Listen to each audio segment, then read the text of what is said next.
Hello viewers from wherever you're watching us from. You're watching QTV, the Gambia's first private TV station, and I'm your host, Aliou Cisse. And as usual, it's your weekly State of Affairs program. I'm here with my co-host, Mr. Sidi Cisse. Sidi, good to have you back. You've been away for almost 3 weeks, huh? Thank you very much, Aliou, and good to be back, and nice to be with you. Thank you so much. It's a pleasure. I did miss you. I hope you had a good stay in UK. Alhamdulillah, Alhamdulillah. But UK is not easy anymore. Well, we will get to that. Well, that is Mr. Sidi Cisse, who's been away for almost 3 weeks, but it's always good to have him on the program.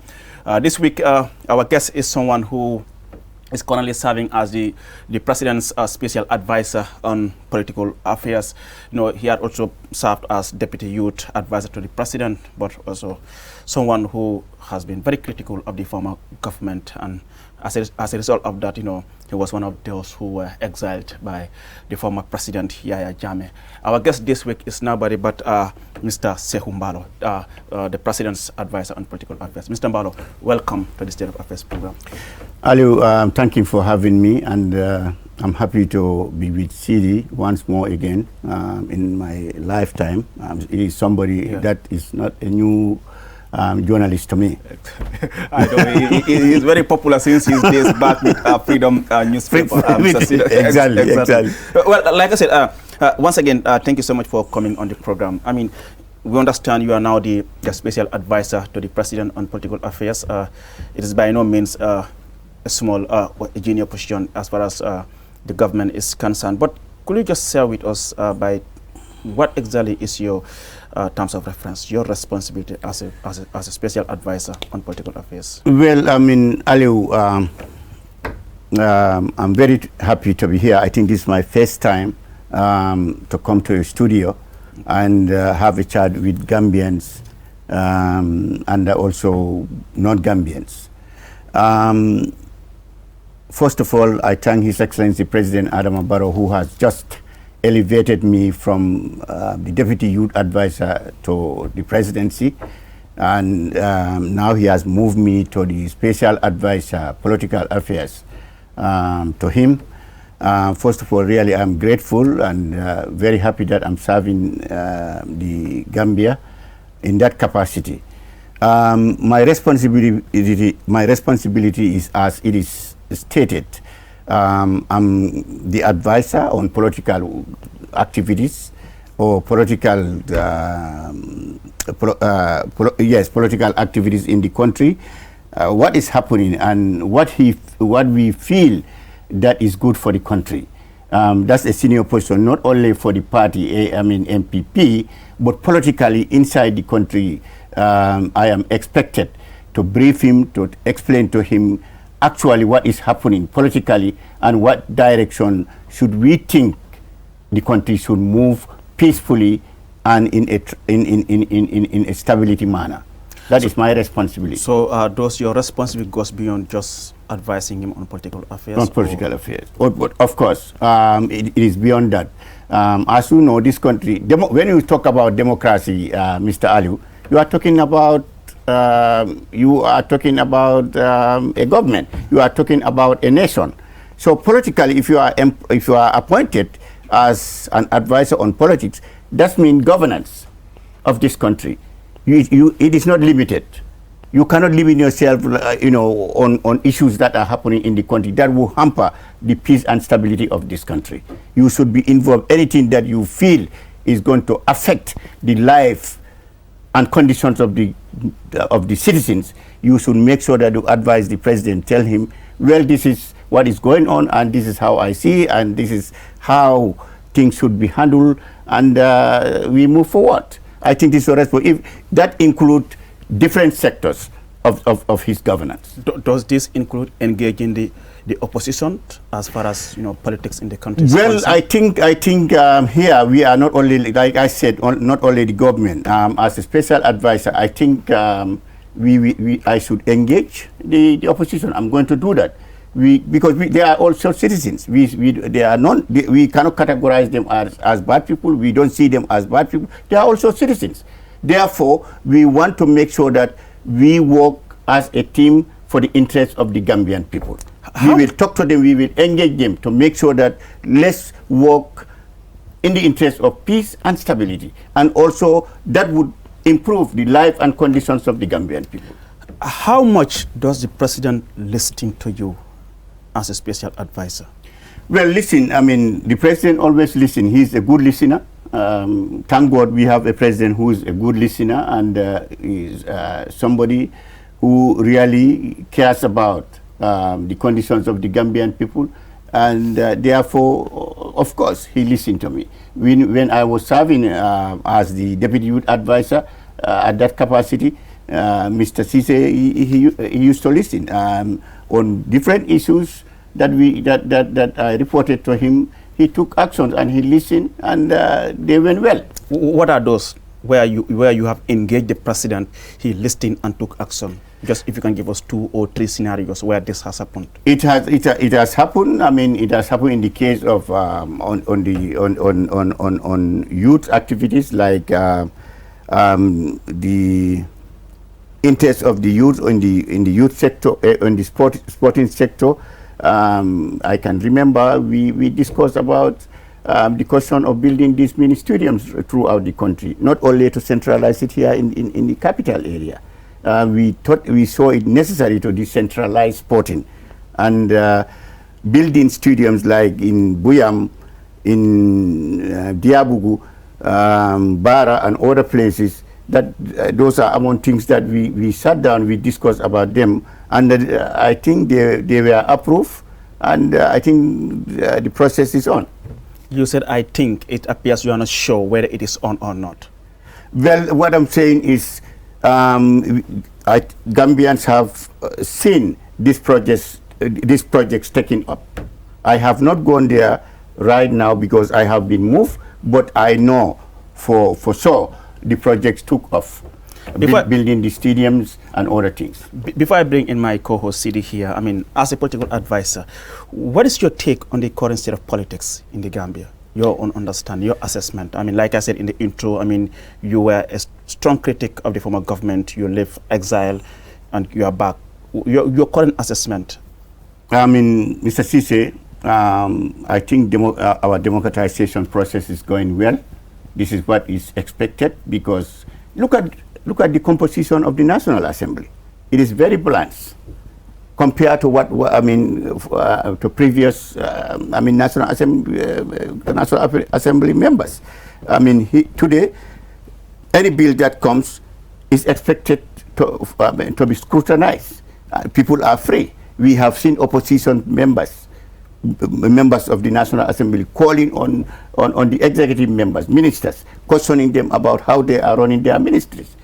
And we are proud. This is what His Excellency President Adama Barrow wants. He wants a democratic Gambia. That's what he is calling for.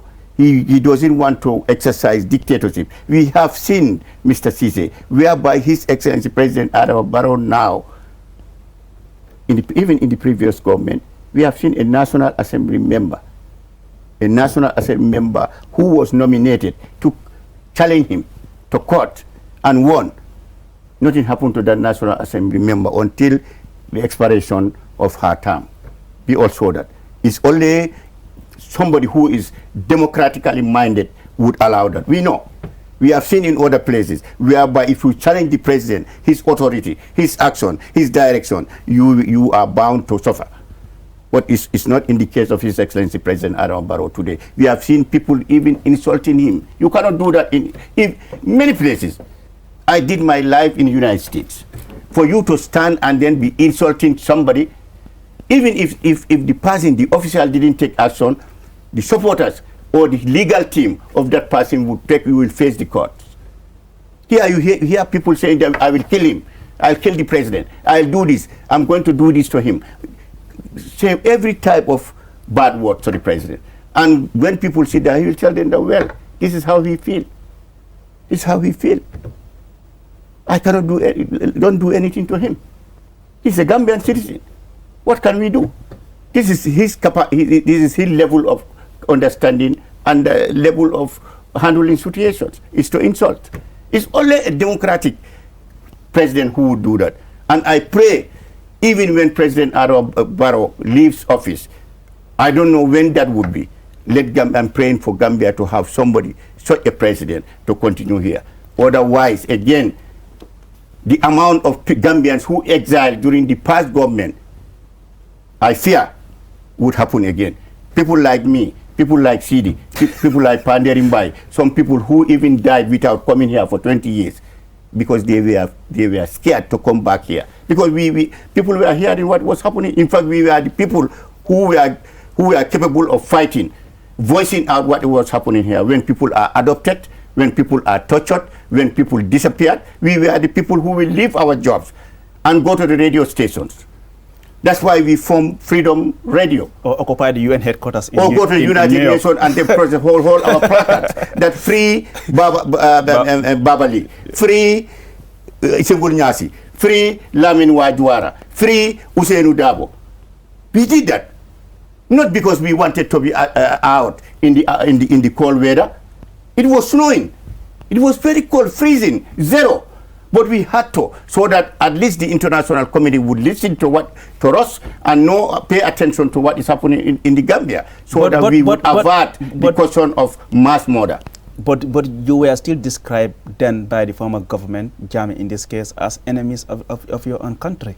Well, for him, we used to describe me as an enemy of the country, but I mean, that was not the case, and also Gambians didn't see it that way. The international community didn't see it that way. Because if that was true, if that was the case, then the United Nations would have not accepted me. The ECOWAS headquarters in New York would have not accepted me to table and talk about the human rights violations that were occurring in the country. And finally, before Sidi comes in here, you talk about how you used to come out in the cold weather in New York at the UN headquarters protesting against Jammeh then. I mean, just at the last UN General Assembly, we saw Gambians who came out and protested against the former president, that's Barrow. What makes you different with those people who protested this time around? Mr. Cisse, you can see the attention. You can see the attention that that was given. If you really judge the attention that we used to have during that era of the Jammeh era, we the dissidents, the people, I mean, political activists who were demonstrating, the attention that we used to have and the number that used to come out, and recently the number that came out to protest against President Adama Barrow, you can judge, you can know that really the people who came out to protest against President Adama Barrow recently was not justifiable. Let me bring in Sidi here, and then we will go into detail about that. Sidi. Thank you very much, Aliu, and thank you very much, Brother Sehu, Honorable Balo. Aliu, thanks again. I and Balo have been good buddies, and I think the first time I met Balo was in New York, when me and my brother, may his soul rest in perfect peace, Panderimbai, flew from Raleigh, North Carolina to John F. Kennedy Airport, and you picked us up. Yeah. And we organized a town hall meeting in New York. At the time, not very people can come out and speak, but my brother Sehu, my late brother Panderi, my uncle Falai Balde, and many others, did a lot to see that we have a Gambia that we all can be proud of. Quickly, Mr. Mbalo, you talk about politics, you talk about insults and all that. Let's look at the free speech. Can you help me to understand what we're having in the Gambia as we speak right now? Are we having what others would consider to be hate speech or free speech? Because when I go out and insult Sehu Mbalo, when I go out and insult Aliu Cisse, or I go out and insult Usainu Dabo or Adama Barrow, is that considered a free speech? As far as when you talk about democracy is concerned, I think Gambia, are we being misguided as far as our democracy is concerned? And if that's the case, why? Thank you, Sidi. Thank you very much. I think here, I must be very honest. Our civil society is not doing their job properly.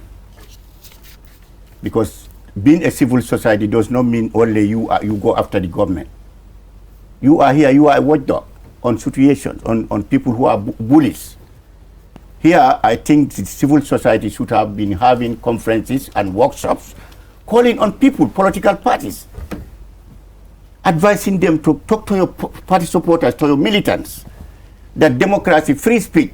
We all know Section 25 of the 1997 Constitution allow people to exercise their freedom of speech and freedom of expression. However, it doesn't allow anyone to go after people and insult them. It is the civil society responsibility also to play a part, educate Gambians. Listen, this is not the way we can move our country forward. Tell them, listen, insulting Ousainou Darboe is not taking us anywhere. Insulting President Adama Barrow is not taking us anywhere. Insulting Mama Kandeh is not taking us anywhere. Criticize these people, these political leaders, genuinely. That is what is expected of a civilized society. But that is not happening. You always see civil society people moving. When President Barrow made a statement that I will do this or do that, you see them jump on President Adama Barrow. I don't think whether they know what their responsibility is, Mr. Sidi. Okay. They should play a part, make sure that they put to an end to these insults. And they can do that through workshops. So are you in agreement with me that we are misguided? That's why I said we are misguided. We are missed the way. Okay. So and when you look at those insults, yes. These insults doesn't come from the bantabas or the naming ceremony. They come from the social media platforms. Yes. Is it not by time your government looked at how to regulate social media? And that involves our law enforcement agencies taking their steps the right way to make sure that social media must not be used as a hate speech or bullies. Because some of the things that are actually happening, there are people who are out there bullying people. And I don't think that is acceptable. And if you continue, you talk about your politics, you talk about being an advisor, you talk about peace, governance. We cannot have peace when people go out there and bully others. No. When people go out there and intimidate others. So it is unacceptable.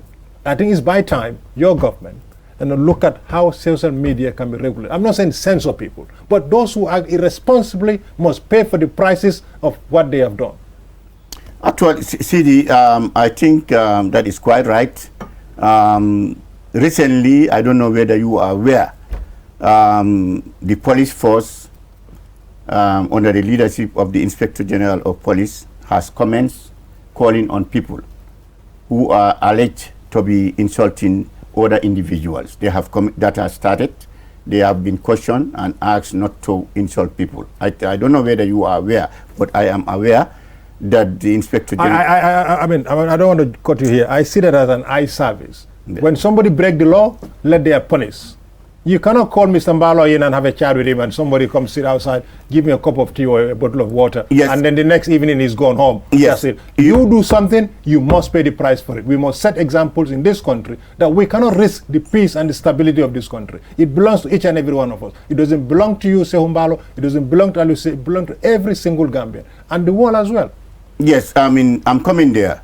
Also, at the moment, there is a bill that is moving. It's coming to the National Assembly. Very soon, that bill would be tabled before the National Assembly members to make sure that these things are criminalized, for sure. The reason why the police are doing this, I understand what you are saying, that they call them, give them a cup of coffee, give them water, talk to them, cancel them. The reason why they are doing that is because there is in the law, when you go to the to the Constitution, there is nowhere section you can quote on somebody who said CD, who insulted CD.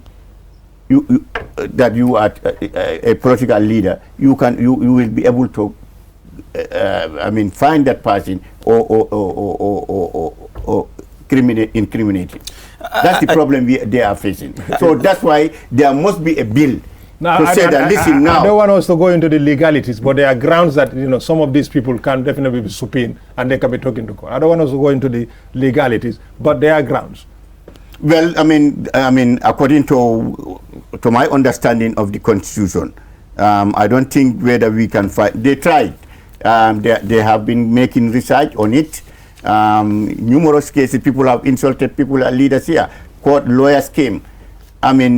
But it's very difficult, like I said, unless there is something that is inserted in our Constitution whereby somebody can be pinned. that you said this, are you the one, is this your voice on WhatsApp? Yes, I am, this is my voice. You are the one who said this, insulted Mr. X? Yes.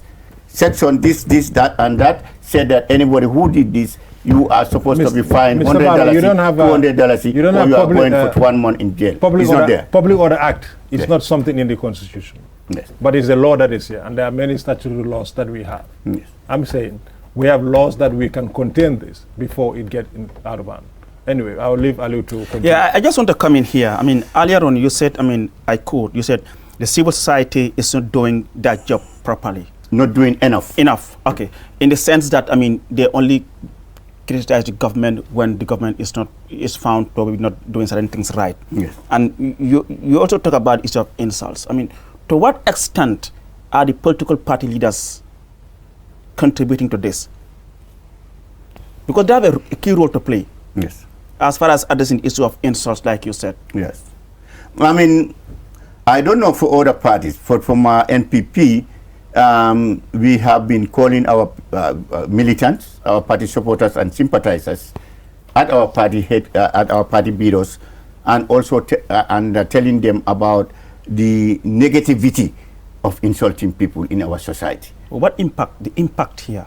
It has definitely yielded something, because it has decreased the level of insults that were coming from our militants. That is the response, because they would claim that somebody insulted our leader. We had somebody insulted our leader, and we are responding. What we are telling them is to ignore those people. The Secretary General and party leader ask you people to ignore people who insult. That is the message they have. They have no good message. So don't follow them. Don't respond with insults. This is what we are doing. That's why it has decreased. If you are taking data of this insult from people, from our party militants in the year 2000, I mean, from, let's say, 2018, 2019, up to 2021, and now the level of response in insults, you can find out that it has decreased now. Although still now we have isolated cases of people who are responding, who are insulting other people. What are you doing about those cases? We still now we are continuing. It's a matter of, it's a continuous process, because remember, political party is made of people from different backgrounds, people who are grown up in different manners. So you cannot expect to send one message and address it at all. No, one heart cannot fit all. So, Mr. Barrow, is it not time that political leaderships comes out and address their supporters, their sympathizers, and their militants, and not only addressing them, but to send a strong message that those found wanting, calling people out by insulting them, intimidating them, harassing them, you no longer subscribe to the party's policy, program, and ideology. One. And two, you talk about the civil society. What is the inter-party committee doing? All we had in the party sitting down at the Sadora Conference Hall, in Hotel this, Hotel Y. Of course, their money is coming in their pockets, but they actually not dealing with the real threat to our security. That you insulting me, Alu insulting me, I insulting Alu, I insulting you. That is the biggest threat as we speak in this country. Because one day, if we didn't contain it, we'll set this country to fire. That's what I believe, as from my security background. Well, that is another aspect of the societies that should play a part. I am not disputing that. The inter-party committee also has a role, equally like the civil society that I have named here. All of them, this is their responsibilities. They have a role to play to make sure that they educate the people. That is their responsibility, and also the civil society. That's why I said they have a role to play in this. Definitely, to go onto radios, call workshops, you know, interact with the people, with societies, go to Bantabas and tell them about this thing. Do not allow, we Gambian, we are one family. It's one people, one nation, and we cannot afford to be divided. Fula, Mandinka, Jola, Sarahule, Aku, Olof, we are all the same. So why should we go into that? Why should we go that far? In many societies, many Fula societies, you find a Mandinka wife. In many Mandinka societies, you find a Fula wife, or Jola wife, or Sarahule wife. So why should we allow ourselves to be so belittled like that, Sidi? So it's only the civil society. That's why I say the civil society has a role here. Including the inter-party committee? Including the inter-party that you have mentioned. Because these people who are insulting, by virtue of whatever you may call it, they are either associating themselves to a party or they belong to a political party. Oh, that is true. That is correct. So if somebody come out of my house and started insulting somebody, I being the head of the family, I must put my foot down. That has to stop. Or you no longer belong to my family. But if we are here and we have all this insult and we enjoy it and laugh over it and say it on social media, we are actually not helping the situation. Let's now move on. I mean, Mr. Mbalo, I mean, you are here from the government. I mean, last year, President Barrow was re-elected for his second term. This is a government that many will say is not fighting corruption, which is really affecting this country. Do you agree with those who said the government itself is corrupt? I mean, Mr. Sise, I totally disagree that with that statement coming from people alleging. Those are allegations. I mean, Mr. Sise, we have court. Tell me anyone from the MPP government who had been accused and found guilty before a court of law. These are allegations. Accusing somebody does not mean that every accused is innocent until proven guilty. These are allegations. I have the right to accuse you as a witch, but do that qualify you to be a witch? No, it doesn't. It's just an allegation. It's the same thing that applies to people who are accusing people. This managing director X is corrupt, minister X is corrupt, permanent secretary X is corrupt. But do you have the proof? Every Gambian have the right. If you feel Seun Mbalo is corrupt and I have practiced crop, I have done crop practices, take me to court. Nobody will stop you. You have the right as a citizen to make sure that these crop practices that you have found somebody doing, you voice them and you go to court. We all witness here Tix Mane. Where, I don't know whether you were young. Tix Mane, touch. Sana Mane. Sorry, Sana. Yes, we used to call him Tix. Yes. It's Sana Mane. He alleged, he was a journalist. He was brave enough. He came out and accused the PPP government with cooperative union. It found I was young. And he proved it. And he said, I am ready. I have the receipt. I have the proof. And then President Jawara was in London. The BBC questioned, asked Jawara. He said, a journalist has accused your government of corruption. And he has mentioned certain people. What is your take on that, Mr. President? What are you going to do? I remember I was young though. But President Jawara said, if I go back, I will make sure that anybody found guilty will dance to the tune. When he came back, you know what he did? People were arrested. They went to court. Some people were locked up. They were locked as a result of Sana Mane, Tix allegation. But why is it that... What is stopping Gambians from doing the same thing? But why is it... But you just want to all the time allegations. CD is corrupt. But why is the government also not acting? Many have alleged the government of not acting when there are reports of corruption. Like putting people on administrative leave and conduct a proper investigation and have some people prosecuted. People allege that, the government is not doing much. Perhaps some people are taking advantage of, like you said, the president is very lenient. Is that also playing a part in this whole thing? Sidi, I will give you one example whereby there was an allegation and it's before the court of law. That is the permanent secretary of fisheries, Banja, Mr. Banja. Banja was accused. A journalist accused Banja. Banja went, I think, he is before the. I don't know whether he went to court. I do not have access to the update of the case. It's already in court. I think he's in court. A journalist accused him. We didn't get up and take him to court. The government didn't. But when the accusation came that the journalist said he has his proof that a Chinese wanted to bribe him, I don't know whether he bribed him. I cannot recall exactly what happened, but I can remember. The government said we cannot leave this like this. Let him clear himself. And he's in court. So we will come back, honestly. Let's just go with a short break. Well, viewers, you're watching State of Affairs here on QTV. I am Aliou Ceesay. Our guest this week is Sehu Mballo, who is the special advisor to the president on political affairs. We'll go with a short break and we'll be back soon. Espas Motors is the largest and most modern auto service in the Gambia. Espas Motors is the only authorized dealer in Chevy,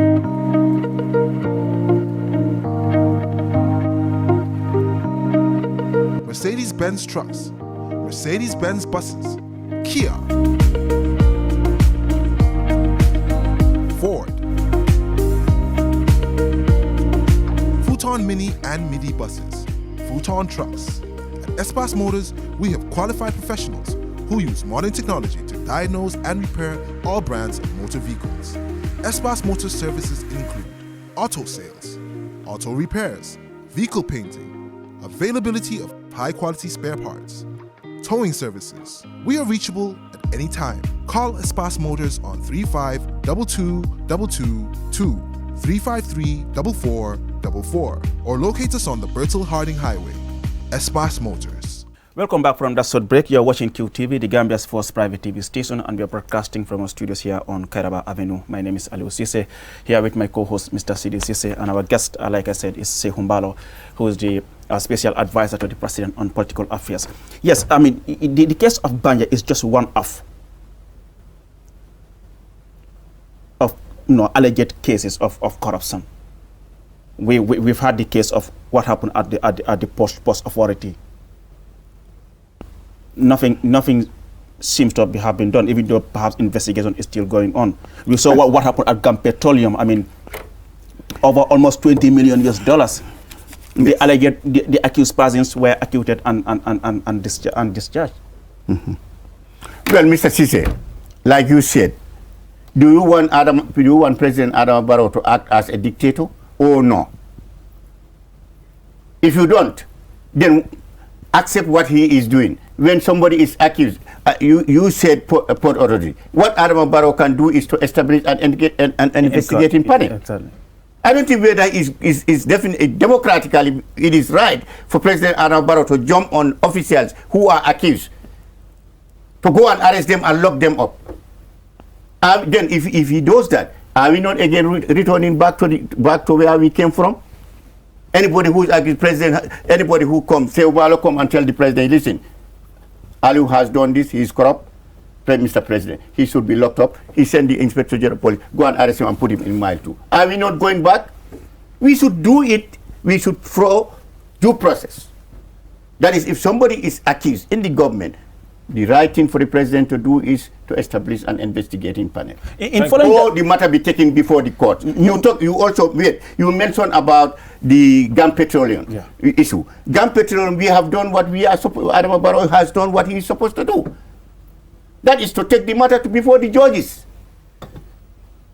Mr. Sehu Drame, Sehu Drame was taken before the courts. And he was found innocent.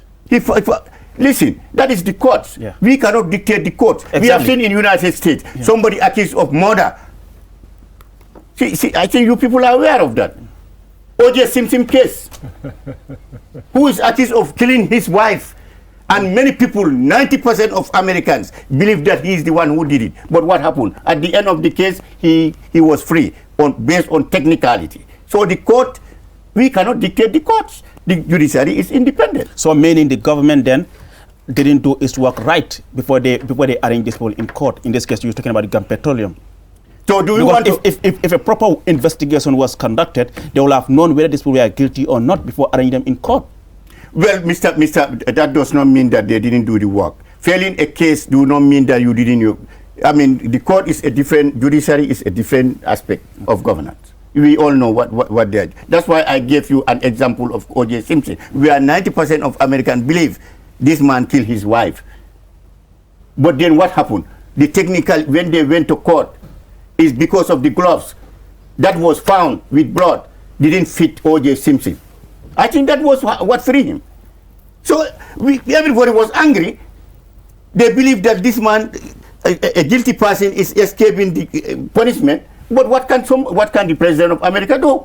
It's the same thing here. President Adama Barrow believed that there is a red flag here, raised at the Gambia Petroleum. Why not I told this thing go to court, and then we see what we are here, and the allegation is whether it will be proven. That's all he can do. And the police did their job. Thank you very much. Aliu, it's difficult. Mr. You don't Malo. expect what people are saying. But For finally, Sidi, before he comes in, Mr. Mbalo, do you want to tell me all the alleged reports of corruption in government institutions is not true? There is no corruption in all government institutions. Unless proven guilty, I would say those are allegations. I will treat them as allegations. I cannot. My conscience cannot give me that I accept somebody. So somebody accuse somebody that somebody is chasing somebody's wife without giving me a proof. And how can you do that? Sidi. You give me the proof. Thank you very much, Mr. Mbalo. In some quarters, many are saying, okay, we have dates coming out that political party has set for Congress, but as far as the NPP is concerned, we don't have the dates out yet. And I think I'm not, what actually is happening as far as your political party in terms of Congress is concerned. I think some people are challenging your party for not holding a Congress after all these years you've been in office. And two, what sort of relationship do you have, your office as a political advisor to the president, with political parties, in the country? That's also very important to know. Okay, first I will talk about the congresses.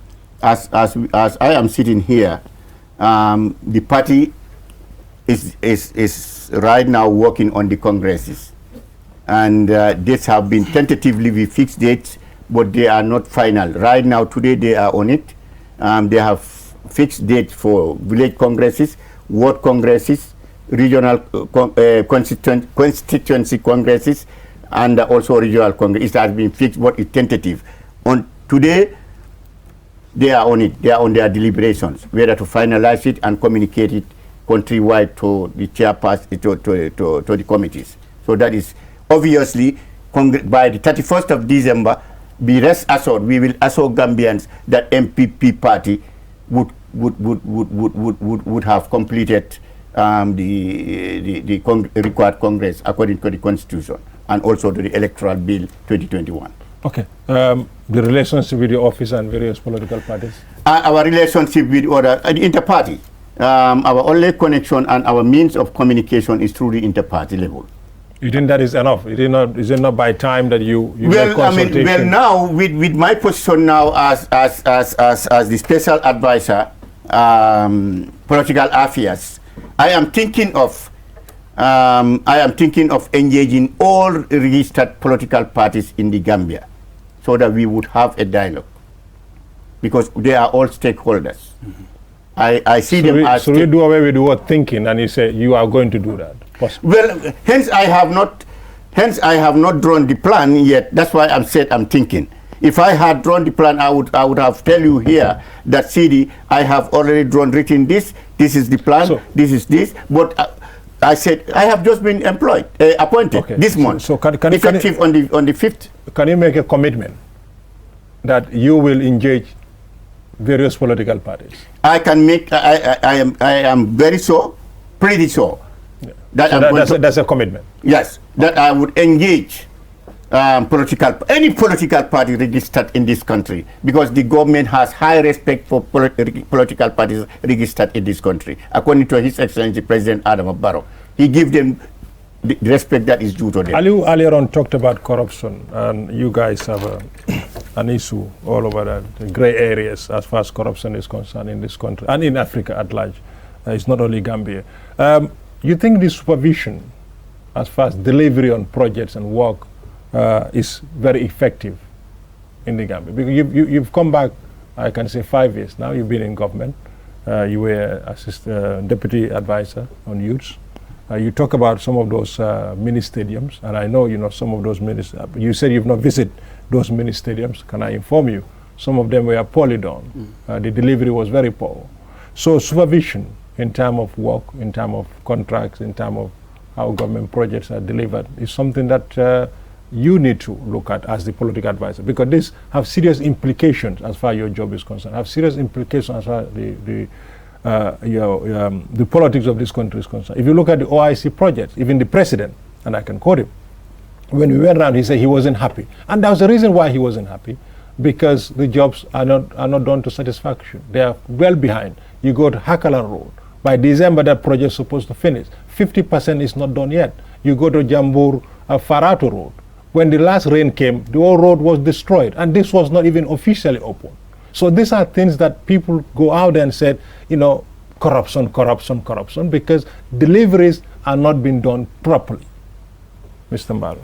Sidi, well, I will not dispute your statement on delivery, on supervision, lack of supervisory of these projects.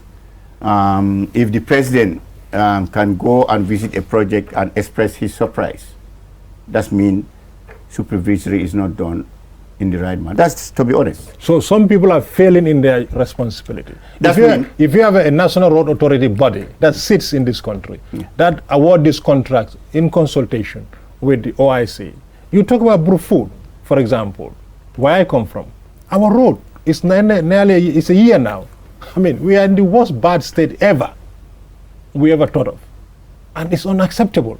And these people who are responsible for the supervision, for the delivery of this, and they sit in their offices and drive their V6, V8 cars and go home and come back and fly all over the place, it's unacceptable. And you, as the political advisor, must bring this to the notice of the president. You must go out there. They affect your role as a political advisor is to actually get all the information, even that affects I, Aliu, and everybody else in this country. That's what we need to look at, because they are really affecting our lives. The people of Brufut, the people of Jambur, all over the place. Even they Yundum, they cannot access. They cannot access their homes because contracts have been awarded to companies that are not delivering. Because they are not delivering, people told us, say, oh, somebody have given Mr. X, Mr. Y a blue or a brown envelope. Yeah. How can you dispute that?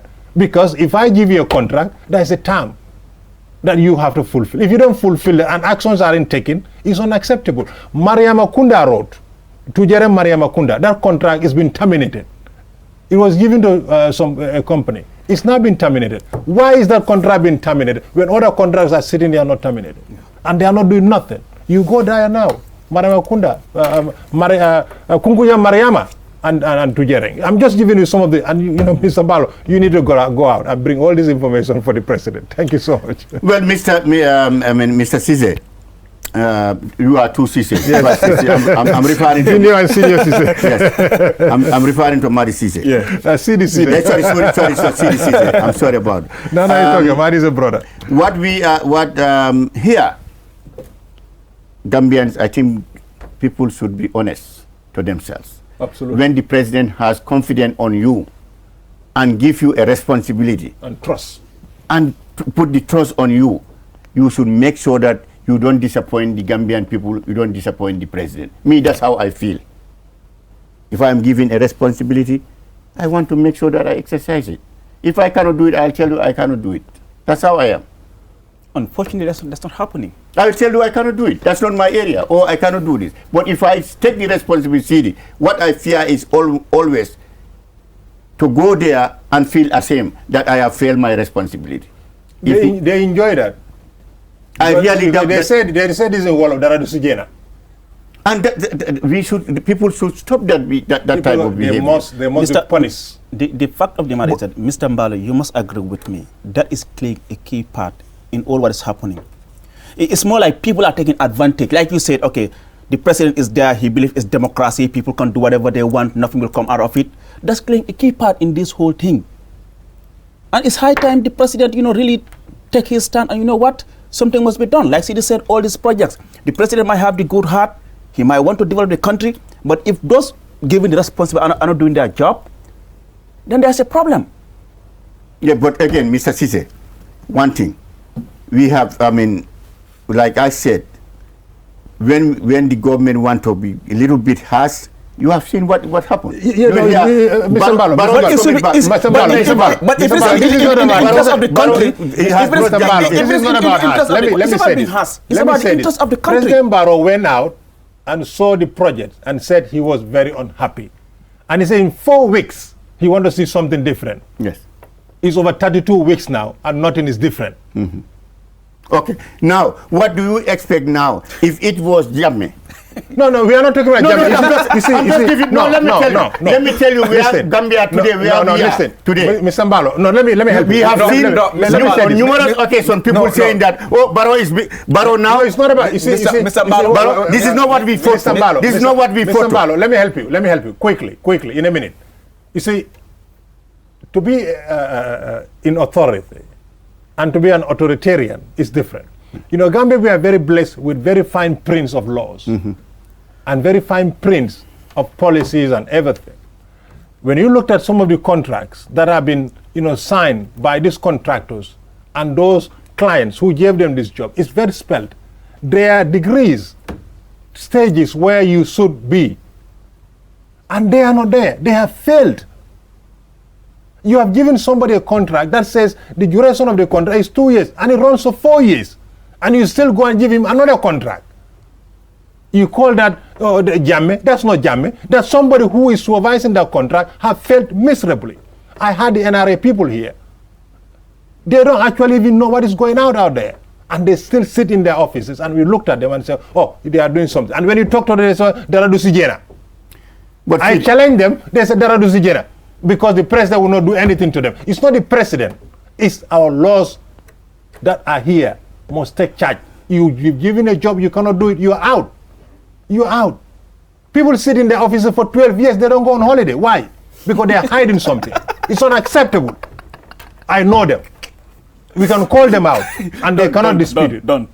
I know exactly where you're talking from. Yeah, but Sidi, it takes all of us to move this. That's what I'm saying, and we have to speak it out. When we speak it out, when we speak it out, people should. That's why I say people should be honest to themselves. They are not and honest. Make sure that the responsibility given to them, they deliver to the Gambian people. You don't. It's not because they take us for a ride, Mr. Mbalo. Listen, they take us for a ride. If I come to your shop, I nick a bag of sweet. You didn't do anything about. Tomorrow I'll come and nick a bag of sugar. That's what is happening. The president went out and said, I'm not happy. And he's still not happy. I'm sure if he goes out, he's still not happy. And the good thing is we've seen what happened in URR, those roads and bridges project. It was by the Chinese. But look how serious they are. Okay. Look how serious they are. And look at most of these OIC projects. It's so disappointing, and perhaps these are the same people who will go and give the president wrong information about these projects. Yeah, they feed him with wrong information. And Sidi, good that Aliu has given us an example. Who built the URR road? Is it not Chinese? Yeah. They are foreigners. Yeah. Who are building most of these projects here? We are contracted to Gambians. Yeah. If you investigate, even this stadium we are talking about, this ministry, we are giving to Gambians, how many times are you, if you are listening, you hear people saying, but this government is giving power to foreigners, giving contract to foreigners. But if you give the contract to Gambians and they fail you, what can you do? No, the Brofood project is not giving, you have Pabi Fort, you have Gambisara, you have I don't know what. You talk about the Jambang, the Jambur Farato project. We still have mess there. We have seen the Hakala road. It's terrible. But I'm saying to you, Mr. Mbalo, that is a contract. Why do you give somebody a job and sign a contract in the first place, Aliu? Because they have to deliver. You have done your side, and there is a span. Yeah, you should give them time. Between 6 months or you have done your side. It should be completed. If the government have done their side of bargaining, they mobilize so much resources and give it to them and pay these people, and still we cannot have a delivery. Look at this airport road when they are doing the diversion. How many homes were destroyed because of that diversion? How many vehicles were destroyed because of the diversion? Because there was no supervision from the National Road Authority to make sure a proper diversion is done. That is in the contract. It is there. 20 centimeter bypass. And it was never 20 centimeters. It was not even a centimeter. They didn't even put out a bypass. It's unacceptable. Because Daradu Sijena. We are sick and tired of Daradu Sijena. Daradafawara Jena. We are sick and tired of it. This is the country we have. This country is our country. And there are people who want to burn this country. We cannot accept it. And there are the people who sit in their offices and have tea and coffee with you. And they go out and laugh at us. It's unacceptable. I said it, and I have proof to say it. Well, Sidi, we are doing, like I said, we are doing everything possible to make sure that we correct this system. The president is working very hard. Really, we have a president who does not want to bully anybody. It's not about bullying. No, I mean, I'm not saying, I know, but he wants to make sure that the rule of law exists in this country. That's the whole thing. If we have, I mentioned it here. If he was somebody who enjoy bullying people, he would have been going out there. Mr. Mbalo, just bear with me. It's about bullying. Yeah. You, for example, if I walked out of here and I go to the next Q-Cell shop and rob them, I'm arrested by the police, taken to court. Is that bullying? That's not bullying.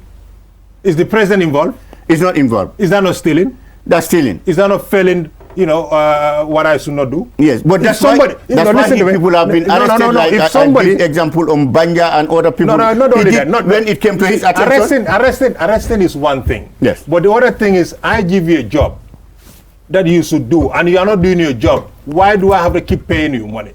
I'm telling you, there are so many people in this country, they should refund their salaries.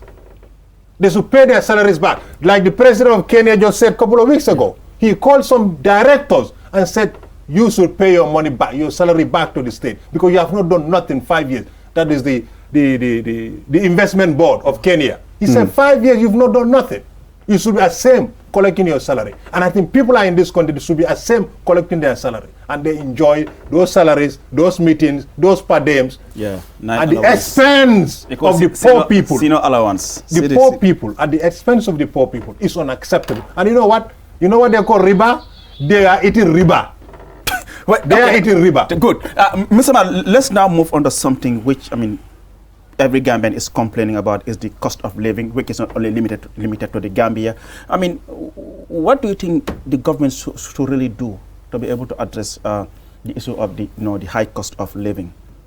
Well, it is unfortunate that because of the COVID-19 pandemic that has affected the whole world, and also the Ukraine war, Russia-Ukraine war, the whole world has found itself in this predicament. Gambia is not an island, it's not an exception. However, we are doing everything possible. The president is doing everything, taking measures. We have seen recently the fuel crisis that happened in this country, and he was able to manage and tackle it.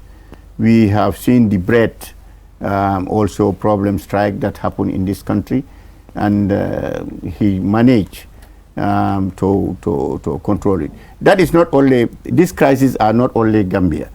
Thank God Gambia, even if you go to neighboring countries today, you will find out that Gambia, we should thank God. We are blessed. Let me tell you. Bag of rice, the cost of bag of rice that you can get here today, you go to Senegal, you cannot get that. You go to Bissau, you cannot get that. There are a lot of things, bread and other things that we enjoy here. You go to our neighboring countries, it's a problem. It's only today, many people will tell you that it's only Gambia today with somebody will put your bowl of benachin and see somebody passing, say, come, kindly get any. In other countries, you don't do that. They will give you. Do you know that that's stopping now? A bag of rice is expensive. They will tell you, in other countries, they will tell you that harma fofu mange anyangum. Mbatu folombe kontongol. But it's only Gambia. Nko na alna. Why lolu munge wanye kulegi na bag of rice is now 1,600, 1,700 now. So let's thank God. I mean, Mr. Ali, let's thank God. Anyway, we are managing. It's just because that is we need to go back to the farm. Exactly. Well, right now we are supporting. Look at Maro Farm. Yeah. Look at Maro Farm. We are promoting Maro Farm. Yeah, and we have the South Koreans who are and the South Koreans also. President has invited investors. South Koreans are coming. Yeah. We want to make sure that in the next 1, 2, 3 years. And we should diversify our food as well, not only malo. Let's eat. Thank you very much, Mr. Sekou Mbalo, for coming on the State of Affairs program, and to my co-host Sidi. Thank you so much. It's been a quite interesting conversation. Thank you so much. You know, this overtime allows us 1 hour. I know, so some viewers will always tell me, you know, 1 hour is too short. At least you should make it 1 hour, 30 minutes, at least, you know, to expand on the discussion. But once again, Mr. Mbalo, thank you so much for coming on the program. And like we said, I mean, whatever is being said here is just in the interest of the country. All we want to see is for this country to develop, and whoever is in government, for God's sake, if you know you cannot serve the interest of the country, pack your things and leave, and rather than just being there trying to, you know, frustrate the efforts of those who really want to see the government move, or those who want to see the, you know, this country move. At the end of the day, I mean, President Barrow will come and go like any other, but the Gambia remains, and then the development of this country will be everyone's concern. And the Idi Riba. On behalf of the production team, thank you so much for watching. Do join us next week. Until then, bye-bye. Thank you very much. Thank you.